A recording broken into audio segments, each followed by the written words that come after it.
Susan. Always great to have you with me. Kind of surreal in a way, because normally we are sitting side by side in my living room, and now I'm in DFW and you're in Houston. So, I know I oh, miss you so much, but I do feel like I'm sitting with you in your living room and I'm sitting good. here in mine. So we can just make it like we're sitting right next to each other. We will. We'll just pretend like we're having a glass of wine together and talking about hormones, which I love. And I know my audience does. And we have focused so much in the past on estrogen. And I think a lot of women, when it comes to hormone replacement, that's where everybody's mind goes because we lose estrogen and all the symptoms that we experience are from estrogen loss. But one thing that really needs attention, and enough so that we're going to dedicate an entire podcast to it, is the big T, testosterone. And Yes. I say So, it's big because it is big. And I'm going to have you explain why it's so important in a woman's body, especially in this stage of our lives. yeah, thank you so much for inviting this conversation. It's curious to me why there's still some controversy about it and why Mhm. people still are confused about the fact that testosterone is not just a male hormone. I can tell you this, in med school, we learned zero about this. And you and I have talked about this before, I just the bet. lack of education that doctors get. So no judgment if your doctor doesn't know this, because I didn't know it either. Like, we're literally not taught about hormones.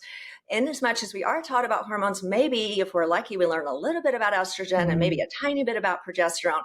But testosterone's just never mentioned, which is really ironic because this Yeah. is a fun fact. We make way more testosterone as women throughout our lives than estrogen. And when I heard that the first time, I'm like, wait a minute, that What? can't be right.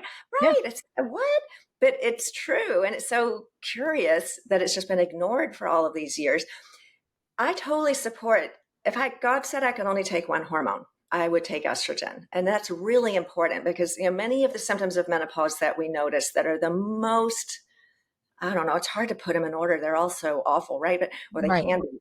Hot flashes, night sweats, vaginal dryness. Yes, almost 100% related to estrogen, bone loss, Mhm. Alzheimer's, heart disease, all the things that you and your other guests have talked about so very well. So let's not forget about that, Right. or progesterone. But let's talk about testosterone too. So I'm not saying it's more important. I'm not saying everybody should take it. I'm not saying any of those things. I just would love to just enhance this understanding of the fact that, Mhm. yes, we've made it our whole lives. And not only does estrogen disappear and progesterone disappears, but testosterone does too. So let's not forget about that. And it has another whole host of symptoms that it causes. Mhm. And let's just, you know, look at the whole picture because that's what we're Yeah. doing here, right? Well, it is. And what I love about podcasts, and it's why you do what you do, and why you're with me so much, is the ability to inform. And when you provide information, you allow women to then advocate for themselves and to go to a doctor's office from a place of knowledge, from a place of being able to ask questions. And like you said, it may not be for everybody, but you don't know until you ask and you get that conversation started. So I'm grateful for that. And I kind of want to scale it back. Let's kind of get back to the bare bones here. You mentioned that we make more testosterone than estrogen early on. What happens, just like we lose estrogen in midlife, what's going on with testosterone? And is it happening at the same time that we're losing estrogen? And then what are those loss of hormone symptoms during this time? Yeah, that's a whole great group of questions. Yay. Let me see if I can do justice to how good those questions were. Oh, well, Let's just back up back to when yeah. we were 12 or so, right? When we started having periods. We started making estradiol, Hmm. progesterone, and testosterone from our ovaries. Now we've got lots of other hormones. I don't want to ignore those, but just in the scope of what we talk about with menopause, those are the three hormones that we're talking about. And there are three, not just two. We make all three of those throughout our lives while Hmm. we're younger and fertile. And then all three of them decline in our 40s, but not all at the same time. And so it's Hmm. really interesting. Like, I was given this idea. I don't even remember if we actually talked about it in med Okay. school or more it was just kind of assumed that you have all these hormones and then one day they disappear. And Right. that's menopause and that end of story. Okay, move on to the next class. Literally, that was it, right? Well, it's not quite that simple. What actually happens is those three hormones do all decline in our 40s or earlier for some women Hmm. to the point of zero or very close to it but not at the same time. So, for example, very commonly, and this was my case, in our mid 40s, we might have a testosterone of 0, like literally undetectable, while we still are making estrogen and progesterone. So, for example, we might still be having periods, but we're kind of feeling wonky. It's not quite right. Like my sex drive is gone. That's a really common symptom of testosterone being very low or 0, like in my case. And you and I have talked about that before. Sure. Another one, oh my gosh, I'm losing muscle mass. I'm still doing the same exercise, but my arms are getting flabby. And then if we do a body composition, I'm losing muscle. Like I can see it depleting. And then I'm just weak. Like I remember clearly one day I was trying to carry the box of Christmas ornaments up to the attic like you do in January. And I'm like, oh, help, I can't do, I'm like a weak old lady. I just felt like, Jesus, come to this. I'm like, I need a man to help me carry a gosh darn box. So it's your feeling of weakness, losing muscle, losing sex drive. Those are how we might feel. Now, not everybody feels that way, but I can tell you a lot of women do. And on the list of symptoms that we have in my office, those are very close to the top. Like, oh yeah, check, check, check. I have all of those. So important to talk about getting rid of the other symptoms like hot flashes, night sweats, insomnia. Let's do that by all means. But you can do all that and still, this happened to me. I'm like, okay, great. My hot flashes are gone. I'm sleeping better. Whew, that's great. But I got no sex drive. I'm still losing muscle. There was something missing, just something. And I can tell you what happened when I personally decided to take testosterone in the appropriate dose for women. That is the most important sentence I'll say this whole time. It has to be the right dose for women. Yep. A couple of weeks. Oh, my sex drive's better. I have more energy. I'm 56 now. In the past 6-7 years, I've gained 7 pounds of muscle. Now, I did lift weights and eat protein, but that wouldn't have happened without the testosterone. I'm absolutely sure. So part of the more holistic picture. Yeah. So yeah, it's not, it needs to be considered, I think. And then you can choose, like all things. You may not choose to do any of this. It's just a choice. But if you're having those symptoms, maybe worth looking into. Is my testosterone 0? Would replacing it possibly be helpful? It's an experiment with very good studies that have been done showing that it works better than placebo. So you've got a lot of scientific backing behind you if you did choose to make that decision. Maybe you'll feel better, like me and most of my patients. So yeah, it's curious. And just speaking to what you mentioned about this little cool fun fact that we make more testosterone than estrogen. If you look at the number on a piece of paper, so say your doctor draws your blood, and I'm just going to say maybe you're 45 and your estradiol on that particular day of the month is 100 and your testosterone is 20. I'm just making up a number. The units of measurement are different, such that to make it apples to apples, you have to multiply the testosterone by 10. So now your testosterone is actually 200 and your estradiol is 100, if you see what I mean. And that could fluctuate wildly during the cycle so that at certain times your testosterone is actually 10 times higher. But just to say overall, if you add it all up, we make more testosterone than estradiol just because the units of measurement are different. Curious, right? It's just those things that 1% of doctors know. And so you know more than your mostly doctors now. I didn't know that. And I'm a gynecologist, for goodness sake. I didn't know that till 5 years ago. Yeah. It's fascinating to me. It seems like this talk and these conversations are relatively recent, which I find to be a crying shame because for all of these generations, we've all been going through midlife, and it seems like now we are finally starting to get the attention, the focus, and at least shown the potential treatment options out there for everybody. And to your point, it's like what you're saying, not everything is for everybody, and it has to be carefully measured. And it's a personal decision between a patient and a doctor. But it seems like the testosterone component to HRT is a very new conversation. Why do you think that is? So curious. I have my own speculations and I can throw them out here. I certainly am not saying they're right. Sexism, that's one. Let me tell you, this is a fact. Think about this. Men lose about 50% of their testosterone on average, between, say, 30 years old and 50 years old. So let's just imagine an imaginary healthy guy. Maybe his testosterone is 1,000 when he's 25 to 30, and now he's 50 and it's 500. So it's dropped by 50%, but it's still 500. Well, he's going to be running to the T clinic, and nobody's going to think there's anything wrong with that. And I don't think there's anything wrong with that either. I mean, by all means, go do that, because you know what? He's going to be complaining of low sex drive, low energy, loss of muscle, getting fat around the middle, feeling weaker. And my answer to that is, me too. But the difference is your testosterone is 500 and mine is 0. Yeah. So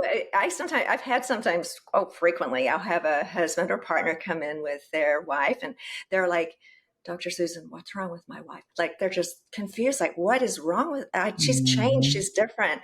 And one of the things I might say is, okay, imagine if I cut your testicles off, because that's been done, right? There's a lot of history with eunuchs and things in the past, awful things that were done to castrate men. We know what happens when we cut their testicles off. All that stuff I just said. Heck no, that would be terrible. And I'm like, so she's sitting right there. That's how she feels with no testosterone. So it's so interesting that for men, replacing testosterone is like, heck yeah, of course, go for it, and good on you. And for women, it's like, wait a minute, that's weird and strange, and why would you do that? It's sexist. I'll just say that's the reason. And because of the sexism, people have not become educated. It's simply a lack of education based, like many things in sexism. We weren't given the attention that men were, et cetera. Well, and there's that. And there are also interesting stereotypes that if you do testosterone replacement, you're somehow going to look like a guy. Susan, you are really one of those women, like many OB-GYNs, who said enough is enough when it came to a lack of care for women in midlife. And you opened your own practice, and you've been really researching and doing a lot of work when it comes to hormone therapies, replacements, alternatives for women in midlife, and just having open and honest conversations about what's going on with our hormones, with our sexuality. And I really appreciate your honesty and your willingness to talk about this and educate. You empower women by doing so. And like we've been saying, you enable them to be their own best health advocates. So thank you for that. Well, I'm just so grateful to have a platform to do so, because we cannot possibly ask for what we need unless we know what's accurate information, right? And then we take that and we do what we want with it, but we have to start with knowledge. Knowledge is power, education's power. So yeah, exactly. Yes. And so today we are talking testosterone. We have done episodes on, HRT, but primarily focusing on the estrogen side of things. We have done a podcast on women's sexual health and wellness. And this is an interesting one because there really hasn't been dedicated content to, at least on my platform, to just testosterone replacement. And we've been talking about kind of the backstory on what happens in the body. And you talked about when women start losing it, what those symptoms are. And there's this funny preconceived notion. It's like, if women think they go to the gym and they hit weights really, really hard, they're like, I don't want to bulk up.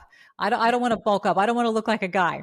Not going and to. Unless you're taking something, exponentially stronger than you should, you won't look like a guy.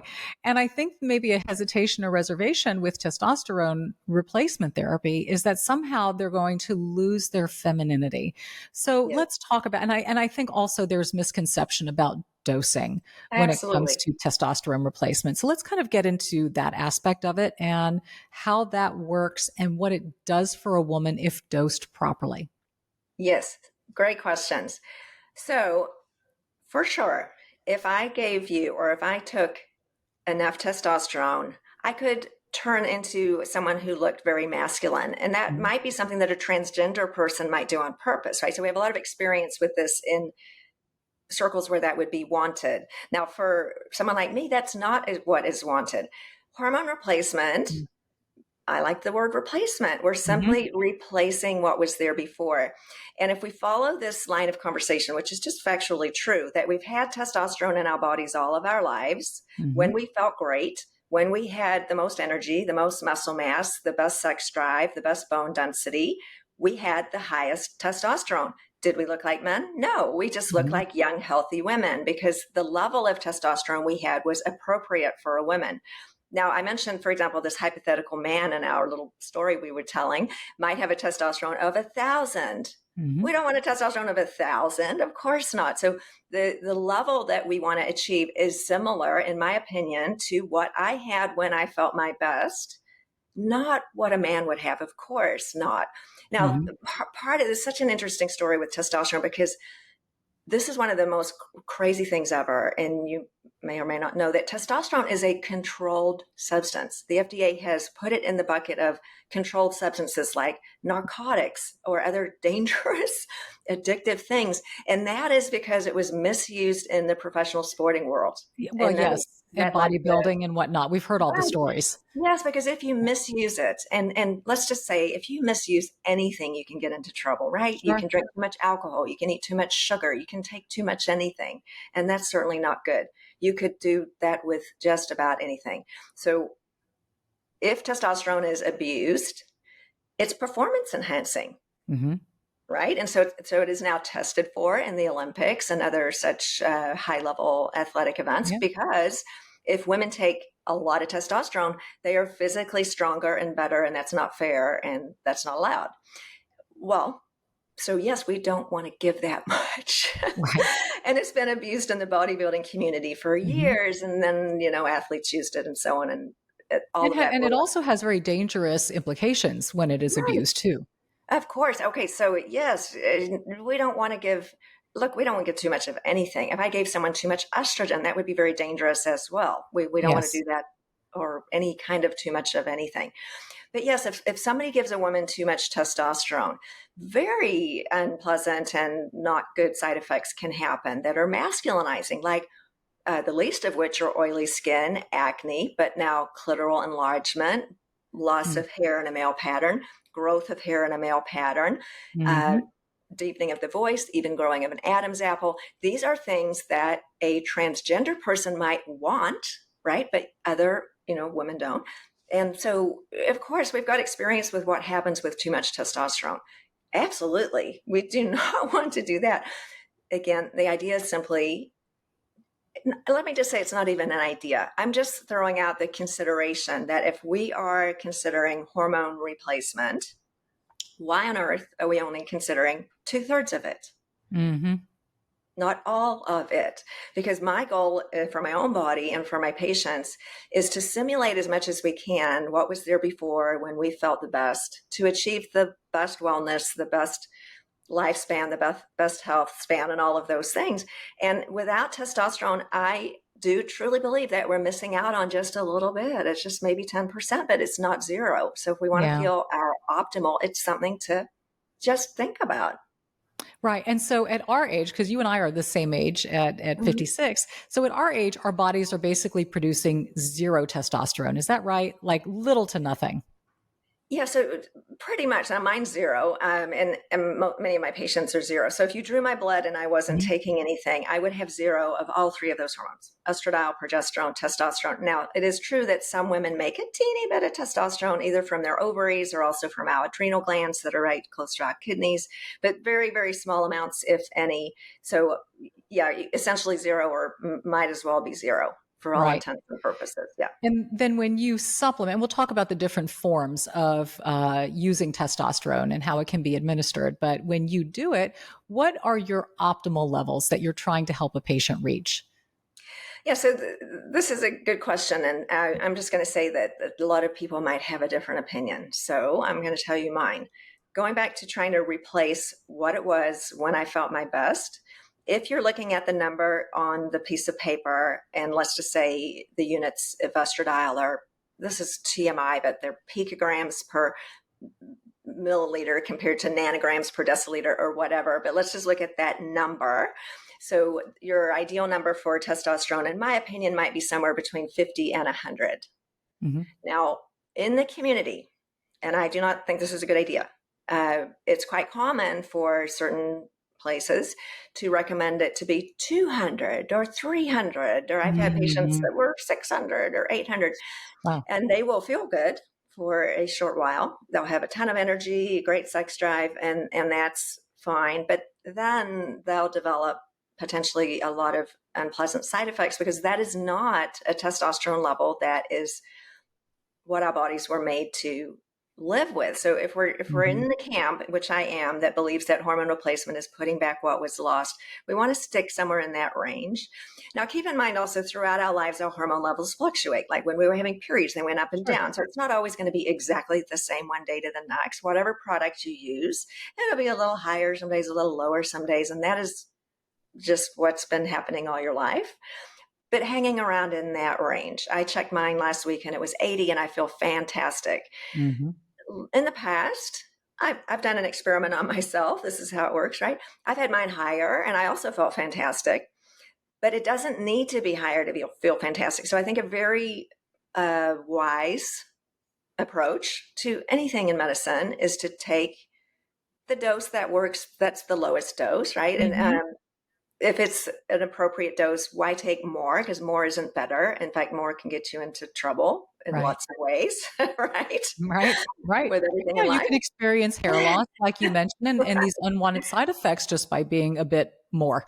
Right. And I Yeah. get it. It's like, I mean, I sort of feel where that comes from because it's like, oh, it feels so good. A little more would Mm-hmm. feel better. And now I'm sounding like it's cocaine or something, right? I mean, that's not, it's a Right. hormone. We have to be very careful with anything that's that, let's just say anything that powerful Mm-hmm. has a potential downside too. There's not a single thing that we can take, whether it's a supplement, a medication, anything that works this well that we don't also have to be very respectful and careful about. Because if it works that well, you got to be managed very carefully. Yeah.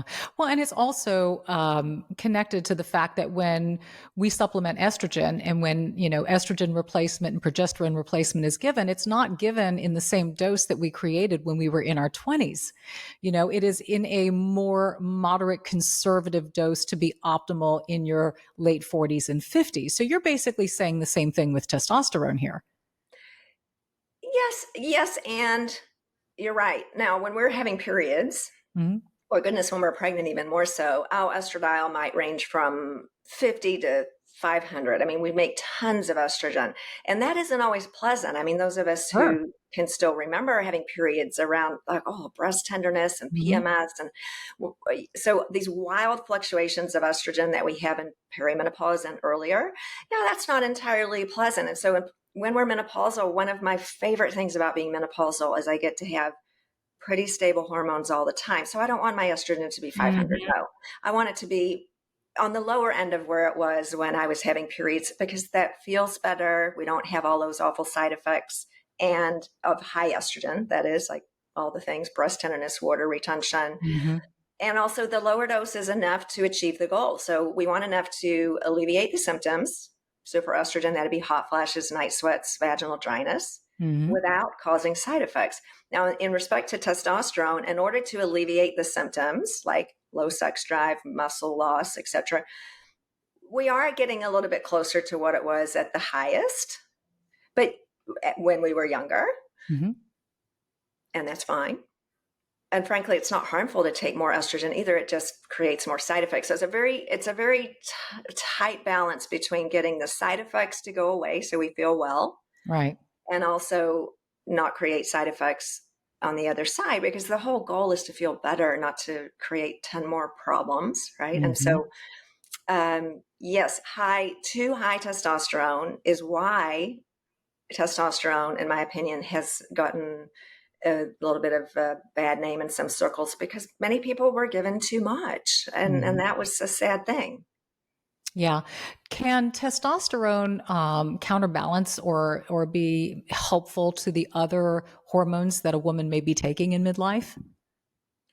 That's a great question. I was sort of speaking to all of these hormones. None of them operate in a vacuum. I mean, none of Hmm. anything in our body operates in a vacuum, right? So all of them are related. It's like a waltz, and I always say if you throw a pebble in a pond, it's like everything changes. I've not seen any evidence that I haven't experienced any evidence that adding testosterone, for example, changes your estradiol level or anything of that nature. Specifically, if we're using it in a not by mouth form. Now, when we're in the old days when things were given by mouth, the liver was so busy doing multiple things that we could see alterations in levels of certain other drugs we might be taking or so on. But I know we'll get to routes of administration soon, but as you know, estrogen and testosterone, both we want to give not by mouth because they're tough on the liver, and that you can get into some issues with interfering with other medications, et cetera. But when it's given across the skin, pretty much directly absorbed into our bloodstream without taking that first pass through the big washing machine of the liver. Mm-hmm. Yeah, it's and it's interesting, and we will talk about different delivery systems as well. But testosterone, is it FDA approved or not? Yeah, it's such a good question. Yes, for men. Huh. So this is one of my favorite stories, and I have so many. Men have, last I counted, 18 different FDA approved testosterone products in 6 different categories. They've Interesting. got a cream, they've got a gel, they've got a patch, they've got a pellet, they've got a nasal spray, and one that I can't remember, but you get the picture. All these different ones, including Right. a pellet. It's called Testapel. You can get it from Walgreens or CVS, paid for by insurance. So that's great. And the FDA approved all of those. And that seemed like a great idea because they're like, yay, men need testosterone because otherwise they'd have all these side effects that we just mentioned. Right. And to date, we don't have an FDA approved testosterone product for women. And then the question, of course, is why? And Why? it goes back to, so many reasons. Well, there was an FDA in 2004, ages ago. Procter and Gamble did present the FDA with a testosterone patch for women, and they had some really good studies showing that it improved libido. And at that particular time, and this is a long time ago, granted, a lot has changed since then, it was denied. And the opinion of the FDA was that the problem wasn't a big enough one, that is sex drive for women, to warrant this being passed, which is so funny because at the exact same time, Viagra and all the other ED medicines and 18 types of testosterone were being approved for men. So I think it's just sort of comical when you look at it. And sometimes things in the world don't make sense, and that is in that category. So it's not that. So the FDA has accepted that testosterone is safe for humans, but only male humans at the current moment, even though testosterone is present in our body all of our lives. And so it will happen. It will happen. It's just time. And unfortunately, in the world, and not only in medicine, but everywhere else, we're behind and we don't get the attention, and it's starting to change, and it costs a fortune to make a drug and do the studies and present it to the FDA. It's just expensive, and a drug company has to want to do it. And frankly, they can make more money making cholesterol medicine or diabetes medicine. Yeah. So, Yeah. if you follow the money, you'll get the answers. They say, somebody has to want to do it. And another funny story is that the FDA did approve 2 other very nasty, awful drugs for sex drive for premenopausal women, and both of them have a ton of side effects and they don't even work. And those are Addy, which is an antidepressant, and you have to take it every single day, even though it's only shown to have minuscule benefit, better than placebo. And then another thing called Vyleesi, which is an injection that you have to give yourself 45 minutes before sex, and it works on the neurotransmitters in your brain and has a whole bunch of awful other side effects. And those were only approved for premenopausal women because postmenopausal women don't matter. Because we don't have sex anymore. I mean, what's the deal? So not only are they drugs that don't really work with tons of side effects, but they're only approved for premenopausal women, yet a natural hormone, which we've had all our lives, was not approved. So you sort of got to look at it and be like, what? Things that don't make sense, right? There's a song about that, like things that make you go, It's in that exactly. category. So it's happening, but it's like, good grief, like how on earth could a natural hormone be vilified to that degree, where these other drugs that act on our brain and have all kinds of side effects those are fine. And when you see an ad on TV for a drug, I love this. It's like a subtext, can cause blindness, death, heart disease, stroke, et cetera, et cetera. Don't take this. Fungus. At that point, I really don't care. this idea that we swallow that FDA approval means something is safe. We just need to think about that for a moment, because there are good point. a million things that you could take that are FDA approved that are flat out not safe and have disclaimers as long as your arm. Yes, that is right. And there are also things that I bet me and many of your listeners take handfuls of every day, like supplements that are not Mm-hmm. FDA approved, and you have no idea what's even in there, way Yeah. more potentially harmful than a natural hormone. Mm-hmm. Yet we do that without thinking about it. So I'm not criticizing anyone and I'm not judging anyone, because I do this too, but sometimes I just have to think, Hmm. that doesn't make sense. Yeah. Or maybe I Things need that to make open my you mind go, a bit to that hmm. idea. Yeah, it's interesting conversation. And you're so right about, what you said about FDA approval. And I completely see both sides of that coin. It's Dr. Susan with the Complete Midlife Wellness Center. And we are talking tea today, testosterone for women, trying to dispel the myths and talk about who it's for, what supplementation means in midlife, what it looks like. It's been an interesting conversation just about testosterone in general for women, and how, it's all been marketed to men. And you've been, talking about what testosterone depletion in women looks like in midlife. You talked about, muscle loss, the lack of libido. Is there anything that we're missing in that symptom list? Those are the big ones. I'll tell you Okay. the biggest one. And I mentioned I have the symptom checker that I give all of my patients. It's really just a conversation starter. Mm-hmm. The very top one is decreased sex drive. Yeah. And I wrote this list myself. So clearly that was the order I was thinking when I wrote it, because the lack of desire is the most common. There's lots of different ways that I'm not going to use the word dysfunction, because I think that's not a good word. Mm-hmm. Sexual change happens in our perimenopause and menopause, but the most common one is just the lack of desire. It's like, I don't really want to. I'm sort of fine when I get going, but I'm not going to go after it. I'm not going to initiate. I just Mm-hmm. I could take it or leave it. That That meh desire. feeling. Yeah. Yeah. Okay. Can you make it quick? Okay. All right. I guess that kind Yeah. of consent rather than like, ooh, yeah. And so desire rather than arousal, which is a little bit Mm. different. Now, testosterone is related somewhat to arousal, but less so than desire. And it's interesting that in the medical community, those terms have been combined into desire and Mm. arousal, like they're one thing. But every woman that I know knows that desire and arousal are different. I can have no Sure. desire and then I can just suck it up and my arousal will eventually get there. But Mm-hmm. it's specifically desire that testosterone affects. So that one is number one, I would say. And then you mentioned muscle conservation. So Mm-hmm. not only are we having a harder time building muscle, maybe we're eating our protein, we're doing our strength training, and it's like just not getting the results that I used to, right? Mm-hmm. And then if we're more sedentary, we're losing muscle even faster. So Yeah. patients with the appropriate for them amount of testosterone will find that it's not only easier to hold on to the muscle that they have, but easier to build some when they do their strength training and their protein. But not to get bulky. Yes, I gained 7 pounds of muscle, but I Mm-hmm. look good, I think. I feel Mm-hmm. strong. I'm Right. not bulky. Goodness knows I could never be. No.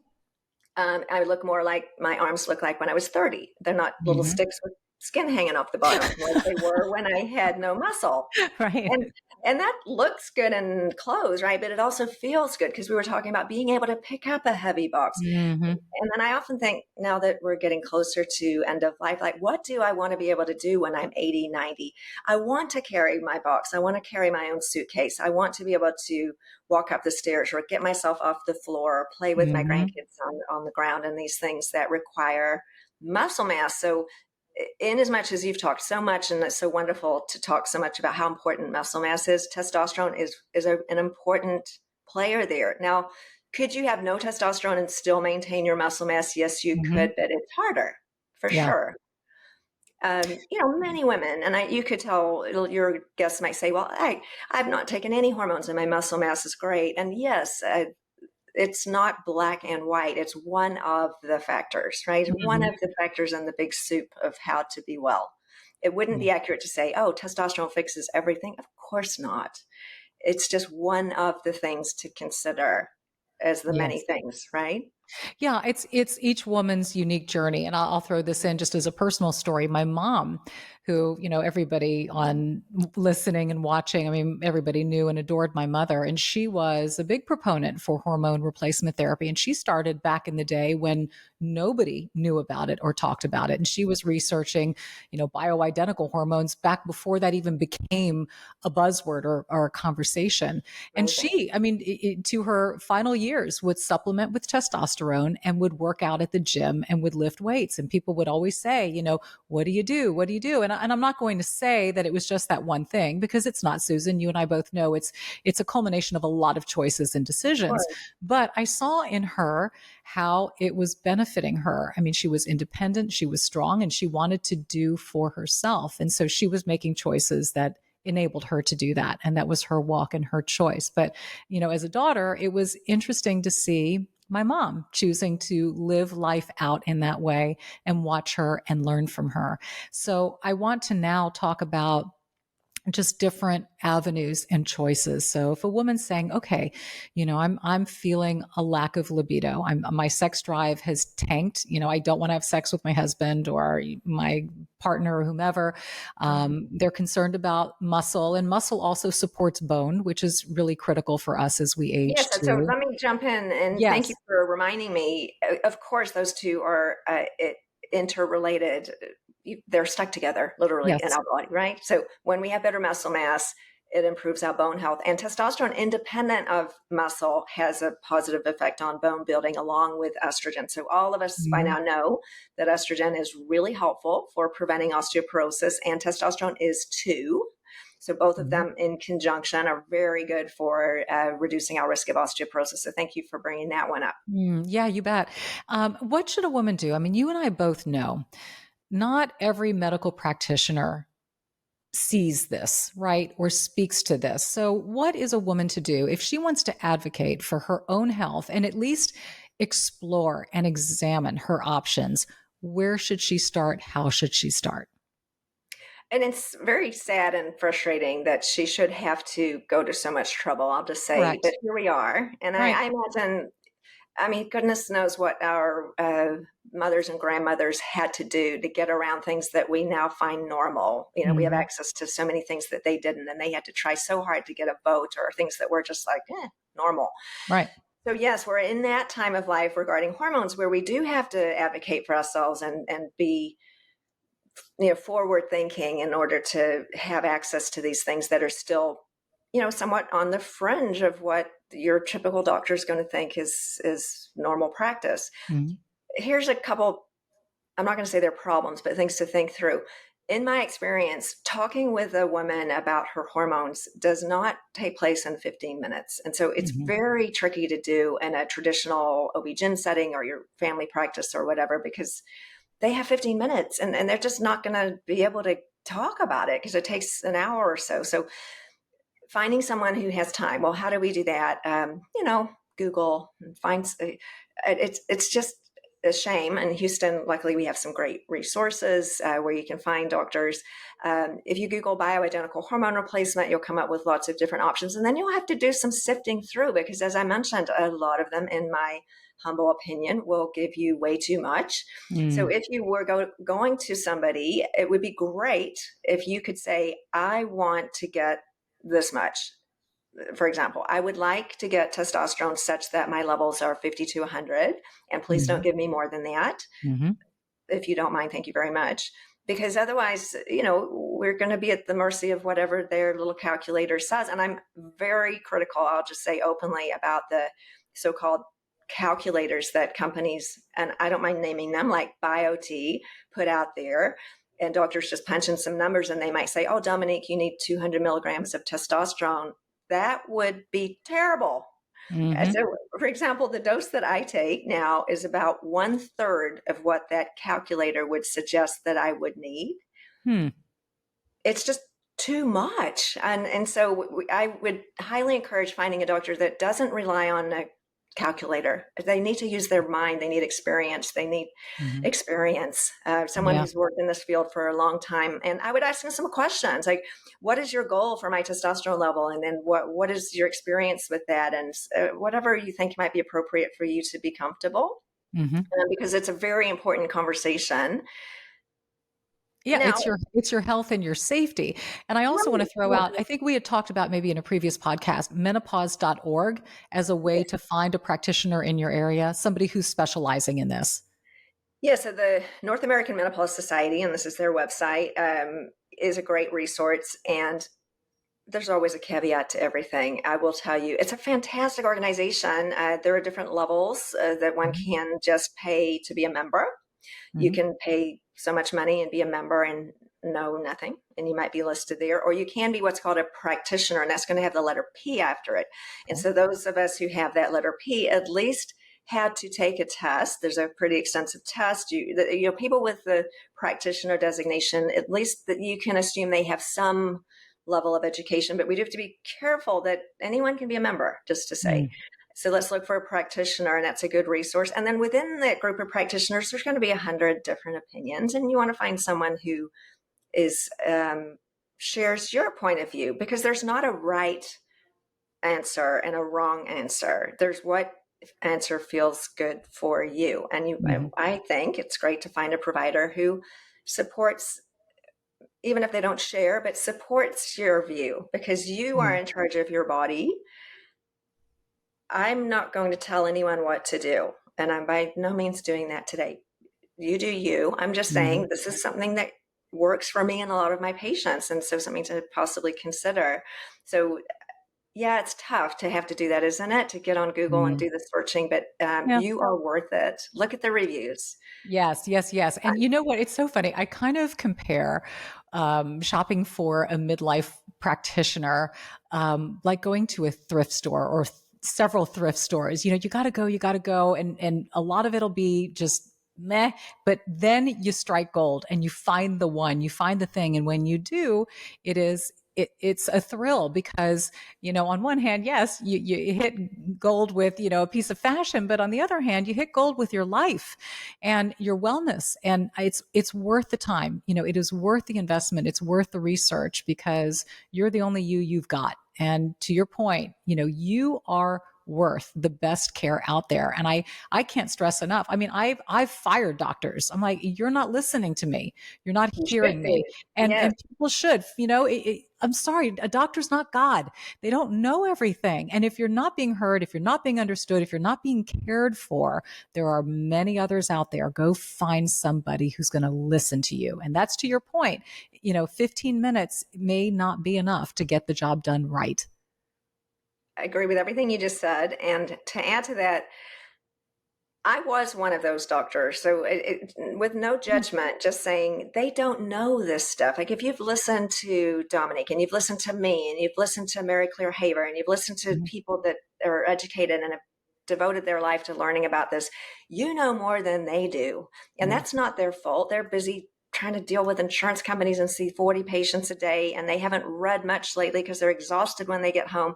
In order to keep up with the science, myself personally, I have to read, learn, listen to at least 6 hours a week, at least like an hour a Mhm. day of material that's directly related to my field, just to even try to stay on top of what's going on and so on. And that's just in this tiny field. So a menopause specialist is going to be someone hopefully who has that degree of passion about it.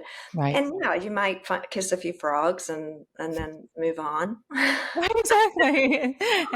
And then so it goes with every aspect of life and Yes, with your healthcare professional too. good. So let's approach this. So now let's say you found somebody who you feel is a good fit for you. Kind of like I guess how it is with estrogen. For me, you know, when I see you, it's multi-pronged. It's not just my blood work, but how am I feeling? So I'm assuming the same holds true for testosterone as well. For everything, right? Hmm. So Yep. for absolutely everything. So I'm a huge proponent of measuring blood levels, Hmm. because how on earth otherwise would we know where we're starting? We're just literally No. blindly throwing a dart and not even knowing what the target is. It just, to me, doesn't make any sense. A different school of thought, and I've heard this argued, well, we can just assume that it's zero. Well, no, not really, because it isn't always zero. So, for example, mine was zero, and that's sometimes the case. But some women do have a little bit of testosterone. So, we would be giving that patient less than someone who was at zero, for example. And there's so many different things. There's not two people that are the same. Um, Even if our hormones are all zero, we have different activity levels. We have different desires for what we want to achieve. We've got different diets, all the things. So it's really important to work with someone who understands that you are a human being, yes, and so you're similar to others in many ways, but you're also quite unique. And so just assuming that hormones are zero, I think is Mhm. not always so. And then addressing it from, they start where we are. Here we are, and let's start there. And then I tell my patients, let's just think of this as an experiment with one person in it. And it's a safe experiment, which has been done by hundreds of thousands of other people. However, the results you get might not be the same as me or your friend or whomever. Just say you said, okay, Susan, let's try testosterone. Let me just see. I go into it with that exact mentality. Let's try it and see. If you Mhm. try it for 3 months and say, my libido didn't get any better, well, then you tried it and we put it aside. That Mhm. doesn't happen very often, Hmm. but it does happen. And so, yes, it's listening to the patient, it's following up, it's saying, how's this working? How are we doing? Do we need to adjust it? Do we need to do it at all? Mhm. Everybody's different. I don't put all my patients on testosterone. Some of them have no problem with their libido. They don't have the symptoms that would warrant taking it. Most of them do, but Sure. not all. So everyone's individual. Just like there are some women who can't take estrogen due to, maybe cancer history or a case of cancer, or, you have to measure it. Is there any woman who can't take testosterone? Yeah, really not. In a very, very small group who can't take estrogen. I mean, frankly, in my opinion, just the group who has active breast cancer right now, and then it's Mhm. controversial what to do later. But testosterone has not been associated with any cancer. None, not in a negative way. There's some very encouraging emerging science that testosterone actually reduces the incidence of Hmm. breast cancer. Multiple studies are now coming out suggesting that that's probably the case. So, of course, we Interesting. hold back a while in science and wait and see, but certainly doesn't increase it. I would bet lunch that in 10 years, we will know that testosterone reduces the incidence of breast cancer. Right Hmm. now, we're still pretty sure, but hopeful. Yeah. And so, no, there's no one who would be excluded from being offered trying it should she want that for herself. Right. Okay. So now we know, and now we're at a place where patient and doctor are together. Symptoms have been presented, blood work looked over. What are the different delivery options for testosterone? I mean, I know there are quite a few for estrogen. Does the same apply to testosterone? Yeah, pretty similar. Estrogen, of course, we've got some FDA approved options like the Mhm. patch and the Yeah. pill, which we don't want to take, by the way, even though it's For your available. liver. That's in the Yeah. bucket of things that are FDA approved that are not good for you. Premarin is still FDA approved. It makes no sense that anyone would ever take that product yet. It's been shown to be dangerous and it's FDA approved. So coming back to your question, I just got a little excited about that topic. We have some estrogen products we can get from Walgreens, like a patch and a Yep. cream, and that's wonderful. At the current moment, for the reasons we discussed, we don't have that for testosterone. So we have to get it from a compounding pharmacy, which Mhm. you have to get a really good one, let's say, because they're making it in their office as if they were a chef in the kitchen. Mhm. So we get testosterone compounded by a very reputable compounder that we trust. And then we can administer it in multiple ways. And I would just exclude taking it by mouth for the reasons that Mhm. we mentioned, not good for the liver. So then what Right. are we left with? Well, we can use a cream, a Mhm. gel. We don't have a patch yet, but we've experimented taking the male patch and cutting it into 10 pieces. Hmm. Gets a, that gets a little bit tricky, but you A little could. piece of the pie, a little piece of Sure. the testosterone pie. If you could try the male nasal spray, just doing a lower dose. So Yeah. yes, you can experiment with those things. I tend not to do that. Mhm. Personally, although it's not certainly could work for some people. Um, anything not by mouth. Cream, we can get that made. A gel, we can get that made. There are things that go in your mouth, like drops under your tongue, or something called a troche, which is a little lozenge that dissolves in your cheek. These are all just ways to get it into your system without it going into your stomach. And then, Mhm. of course, there are pellets, which is another way. They go under your skin and it's Yep. delivered into your bloodstream that way. None of them is better or worse. They're all Mhm. exactly the same stuff, just a personal choice about what the most convenient or most good sounding way to you is. Right. As an example, I started using testosterone cream. In my world, I couldn't remember to do it. I had to put it on Mm. twice a day, and I was forgetting and leaving it at home when I went on vacation. And so for me, that did not work. It wasn't that the product was bad or the idea was bad. It's a great idea. I just can't remember to do anything twice a day. So I'm guessing you went with the pellet. Right. So in my particular case, I was like, not that one. Yeah. So for example, we'll just go through the choices and say, okay, in your particular lifestyle, which one of these do you think would work best for you? A lot of my patients are like, oh, I have no problem putting on a cream twice a day, or that troche, which is what we call that lozenge. That sounds good to me. Or, hey, I just can't really remember things and I'm swimming all the time or working out. So the little pellet under my skin, that might be a good choice for me. And those are all very good options. And frankly, we end up with quite similar blood levels. It's just, 6 of one, half a dozen of the other, same stuff getting in your bloodstream. Just different delivery methods. Exactly. Yeah. And there's pros and cons, of course, of each. And you just sort of weigh those for you. Right. What about, I'm sure for a lot of women, maybe price will dictate which way she goes. Does price vary between these different delivery methods? Not a lot, honestly, given that they're all coming from compounding pharmacies. I hate that the world is this way at the moment, but so it is. They're generally not covered by insurance, right? Because insurance companies only pay for things that come from a standard pharmacy. So generally they're, something that we have to pay out of pocket, which is super disappointing that, that we're limiting this very potentially helpful treatment for those who have more resources. So write a message to your congressman about that. Yep. I am equally frustrated. So let's just say a month of testosterone cream might cost you $60. I'm just making up a number. It might vary a bit from compounder or something in that general ballpark. Okay. Right. And then a pellet, for example, that might last,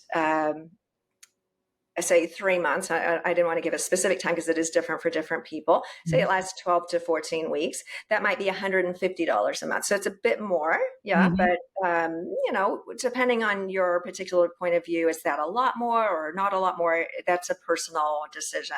Right. Because the benefit of not having to do it every 2 days might be worth that extra $90 a month. So we go through all of these things. So to me, it was worth it. And, I'm very privileged. I have the means to pay for it. Not everybody does. I get it. It's not that simple. But the price to me of having to put it on twice a day and dry my arms and don't touch the dog and don't work out and all this, that was higher than the extra few dollars for the pellet. So these are all just pros and cons that we talk through and then find what works for an individual. Yeah. Does every doctor prescribe this or no? Absolutely no. Yeah. Because of what we talked about, discussed, right? Not educated. They would tell you women don't even make testosterone. They would certainly not know that it's an important hormone for anything, let alone all the things we mentioned. They would tell you it's not FDA approved, therefore it's bad, without knowing any of the history that I just told you, et cetera. And that's not wrong because they're bad people. They just, look, I don't know much about orthopedics. It's a funny thing when you're a doctor. I always cringe when on the airplane, they're like, is there a doctor on the plane? And I'm like, I hope they deliver a baby because otherwise I don't know what on earth this poor person needs. And I do volunteer. But if somebody says, hey, Susan, my knee hurts. Can you tell me what that is about? I'm like, absolutely not. I can't even remember the name of the muscles in the knee. No. So you have to be a specialist to know this stuff. I would be the wrong person to go to for your meniscus tear, right? Just because I'm a doctor. Don't know about knees. Same as your family practitioner, your internist, all of those people, and frankly, your regular gynecologist, they're just not going to know this. They're going to be fantastic to go to for all the many wonderful things that they have expertise in. Yeah. But not this. Well, and I asked you that question for a very specific reason, because I hear from women a lot who say, my doctor never told me about this. I wasn't aware of this. I tried and they didn't listen to me. And so it really speaks to your point that you have to get out there and you have to find the right person who specializes in this if you want or need to be heard in this area. Because like you said, an orthopedic doctor isn't going to be able to look at your hormones. And oftentimes a lot of GPs or family practitioners, they don't have the time and the bandwidth to be able to do it. So, if your hormones matter, if you are in a place of depletion or need or just curiosity and want to know, I can't encourage women enough to seek a specialist in this area, because you could get some interesting answers to some things that you might have been struggling with for a long time and suffering from for a long time, maybe needlessly. That's just the point, isn't it? Like Yes. you've just summed up what I think the point of my job is. Just to alleviate suffering. Can we just feel good? Like we Hmm. deserve it. Like we're going to live hopefully a long time, and can we compress those years? We're going to all die, and that's fine. But can we compress those years where we don't feel well, or we have injuries, or we break bones, or we can no longer be sexually intimate, or we can't get up off the floor, or all of these things? So that I tell my patients this, and I'm sort of joking, but hopefully not. We're going to live to 95 and feel fantastic, and then we're going to die in our sleep. And That's wouldn't it. that be great? That's it. And yes, of course we Let that can't. be the prayer. Right. We cannot guarantee that. Of I course know. not. But we can set the stage to make it possible, or we can set the stage to make it impossible. So Mm. if we are losing bone and losing muscle and developing fat around the middle and losing our energy and all the multitude of things, and we're losing sexual intimacy, because intimacy is associated with longevity, by the way, Mm-hmm. we're actually making that possibility impossible. We're taking it off the table. So I want to at least leave it open for possibility. And then I might get struck by lightning. Who knows what might happen? But I love the idea of making our best life at least possible, and then go into it with the intention, manifesting that it can happen and feel as well as you can. And Mm-hmm. if you told me I feel fantastic already, well, no problem Great. to solve. Yet if Yeah. you told me all the things we just said, I feel weaker, I'm losing muscle, the scale's showing I'm losing muscle, I don't have that sex drive anymore, etc. Well, hey, you could feel 10% better, Mm-hmm. possibly. Give it a try. Why not? What do you have to lose? I mean, Yeah. really, that's my question. Nothing. Great. Great question. I'm going to close it out by asking you, is there anything I didn't ask you about testosterone that you want to mention? I just think you had such a thorough conversation. And as you can tell, I really love talking about it. So I would just be delighted to meet any of your listeners who would like to talk to me about it further, because I'm quite passionate about it, given Right. how much it helped me and Mm-hmm. so many of my patients. I don't have oily skin. I don't have acne. I'm not masculine. I take the right dose, and that is Right. critical. So you guys know where to find me. We do see patients in person and remotely. You know, for patients who live in Texas, I'm licensed in Texas, also soon to be in California. More to come on that. So we Good. can actually practice medicine in states where we're licensed, but we can also provide coaching and education to patients Mm-hmm. who live outside of Texas. And we're not prescribing medication, but we can talk to you about it and give you Mm. guidelines and information that you can take to a physician who's licensed in your state. So I think that's a really valuable tool that we've added to our toolbox at our office, that we can see people from anywhere in the world, even though we're not practicing medicine, Right. um, and just talk to you about it, Mm-hmm. about you, about Right. what you need and what you could ask for to help you, to guide you to find the right person, even if it's not me. That's great. That's great. So it's like a consultation that you Yes. offer, and that initial dialogue that you said a lot of doctors can't give to a patient, but you guys can, which I Mhm. think is wonderful, Susan. So we will link all your information and how people can find you in the description part of the YouTube video and the podcast. And I hope that you're able to help as many women. I know women have so many questions about these things. You know, Yes. still, even though there are many, many conversations happening about this subject, hormones in general and midlife. And I'm grateful for these conversations. I think there's still so many misconceptions, and many women who have a lot of questions or are just beginning to kind of scratch the surface and get an understanding and get some answers. So I'm grateful for women like you. I'm grateful for these conversations. I'm grateful for practitioners who have transitioned into this space to make women feel valued, important, and cared for. And then in the end, to me, that's what it's really all about. It really is. And thank you again for having me. It's always delightful to see you and your Oh, fantastic audience, and thank you. just feel good. You deserve it. Yep, we all do. We all do. And it's so good to see you again, my friend, and carry on, keep doing you. And so grateful that you made time for me today and this audience. Thanks, Susan. It's my pleasure. Mwah.